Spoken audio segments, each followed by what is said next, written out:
ছাত্র শিবির ট্যাগ দিয়ে মারত।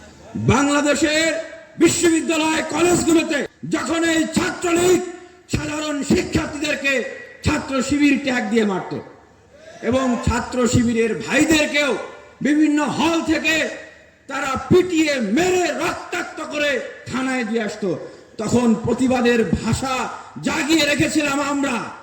জুলুম করছেন, অত্যাচার করছেন, লুটপাট করছেন, মানুষের অধিকার হরণ করছেন, আপনার পতন হবে, আপনি সাবধান হন। কিন্তু তিনি সাবধান হয় নাই। আজকে তাকে বাংলাদেশ থেকে ছাত্র জনতার প্রতিবাদের মুখে, রক্ত জীবনের প্রতিবাদের মুখে তাকে পলায়ন করতে হয়েছে। নবী সাল্লাল্লাহু আলাইহি সাল্লাম বলেছেন, আয-যুলমু যুলমাতুন ইয়াউমাল কিয়ামা, জুলুম কিয়ামতের দিন অন্ধকার হয়ে দেখা দিবে।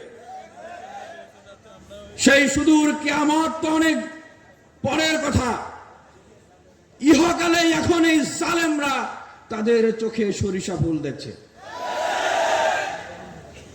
তারা এখন আর দিশকুল খুঁজে পাচ্ছে না। বাংলাদেশ ইসলামী ছাত্র শিবিরের ভাইদের উদ্দেশ্যে বলবো, ভ্রাতৃপ্রতিম বন্ধুপ্রতিম ছাত্র সংগঠন হিসেবে ছাত্র অধিকার পরিষদের সাথে ছাত্র শিবিরের সম্পর্ক খুবই সুদৃঢ় এবং খুবই সহযোগিতামূলক। বাংলাদেশের বিশ্ববিদ্যালয় কলেজগুলোতে যখন এই ছাত্রলীগ সাধারণ শিক্ষার্থীদেরকে ছাত্র শিবির ট্যাগ দিয়ে মারত এবং ছাত্র শিবিরের ভাইদেরকেও বিভিন্ন হল থেকে তারা পিটিয়ে মেরে রক্তাক্ত করে থানায় দিয়ে আসতো, তখন প্রতিবাদের ভাষা জাগিয়ে রেখেছিলাম আমরা। এই ঢাকা বিশ্ববিদ্যালয়ের রাজু ভাস্কর্যে সেই রকম সংকটকালীন সময়ে আমরা বক্তব্য দিয়েছি।